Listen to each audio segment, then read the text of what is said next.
So sa pagpanaw ng former Lakers legend na si Jerry West sa edad na 86 years old, marami na nga ito napatunayan sa kanyang karir dahil nakapagkampiyon nga ito taong 1972 NBA season at sa taong 1969 naman ay hinirang siya bilang Finals MVP at naging 14-time NBA All-Star nga din ang former Lakers legend at naging kabilang nga din siya sa All-NBA team.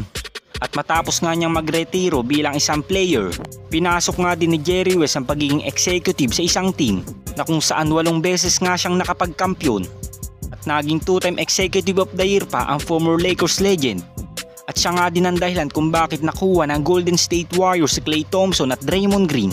At si Jerry West din ang promotor kung bakit napunta si Paul George sa Los Angeles Clippers. At siya din ang may pakana kung bakit napunta si Shaquille O'Neal sa team ng Los Angeles Lakers noong kasama pa niya si Kobe Bryant.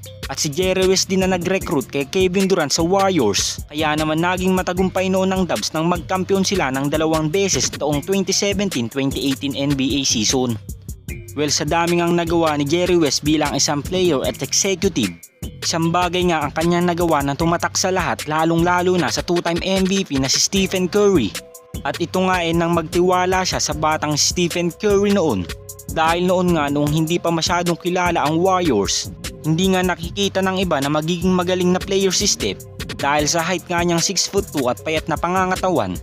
Iisipin mo nga lang sa player na ito na hindi ito posibleng magtagal sa NBA. Ngunit sa tiwalang ibinigay nga ni Jerry West sa 2-time MVP na si Stephen Curry, nakita nga natin kung ano na si Steph ngayon dahil siya lang naman ang influential player sa buong NBA.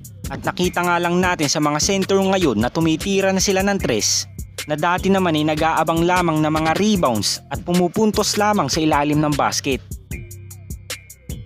Samantala matapos namang mawalis ng Phoenix Suns sa first round ng playoffs, sa ngayon nga ay sinusubaybayan na ng ilang mga team si Kevin Durant sa trade market. Dahil sa hindi nga magandang kinalabasan ng Big 3 nila Bradley Beal, Devin Booker at KD, sigurado nga na i-trade din sila ng Phoenix Suns ngayong off-season. Dahil ang habol na nga sa ngayon ng Phoenix Suns ay mga batang players. At malaki nga ang kanilang problema sa mga darating na NBA draft. Dahil 2030 pa nga silang magkakaroon ng mga picks dahil sa ginawa nga nilang trade kay KD at Bradley Beal. Ganun pa man ngayong naghahabol ang Phoenix Suns ng mga batang players sa kanilang lineup. Pagkakataon na nga nila ito dahil interesado ang OKC Thunder sa dati nilang player na si Kevin Durant. Well, kung willing nga ang OKC na makipag-trade sa team ng Phoenix Suns, sana nga natin na mga batang players ang ipamimigay ng kanilang team. At malaking bagay na rin ito sa team ng Phoenix Suns dahil mas mapapakinabangan nga nila ng matagal ang magiging offer ng OKC Thunder. Posible namang maging championship contender ang OKC Thunder gawa kay KD. Dahil napakatindi na nga ng lineup na ito kapag nagsama sila SGA, KD at Chet Holmgren.